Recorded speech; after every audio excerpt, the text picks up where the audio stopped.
Hola, un saludo a ámbito jurídico y muchas gracias por la invitación a ser parte de este formato en donde podemos compartir rápidamente ideas sobre temas muy relevantes para el ejercicio de nuestra profesión.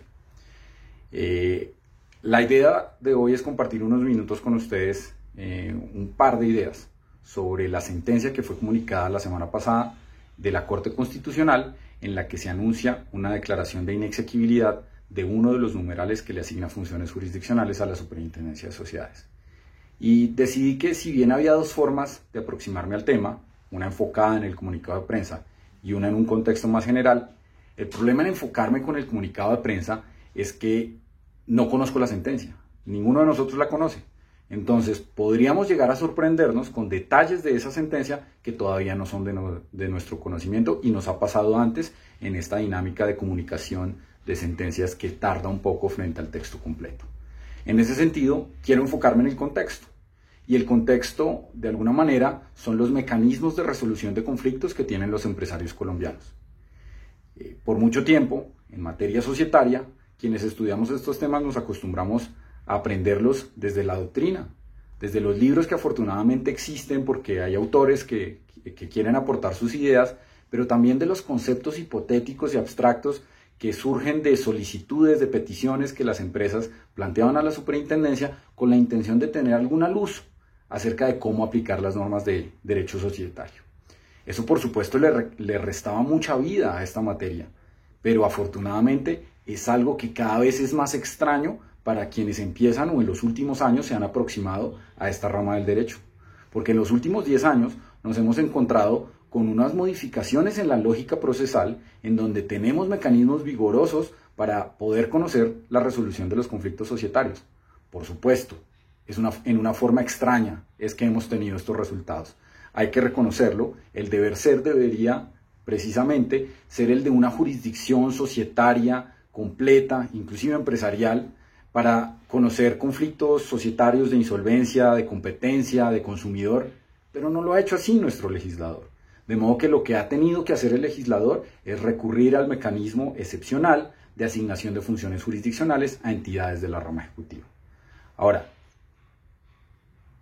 la verdad, uno no puede discutir con lo que se anuncia en la sentencia. El numeral que parece que fue declarado inexequible efectivamente no está redactado de forma precisa. Tiene unos defectos de forma.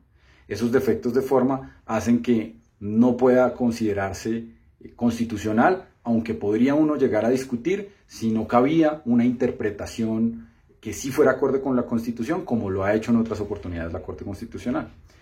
Más allá de eso, lo cierto es que esa lógica que habíamos logrado con la Ley 1258 del 2008, con la eliminación de la restricción de arbitraje en temas societarios, se ve sensiblemente afectada en este momento.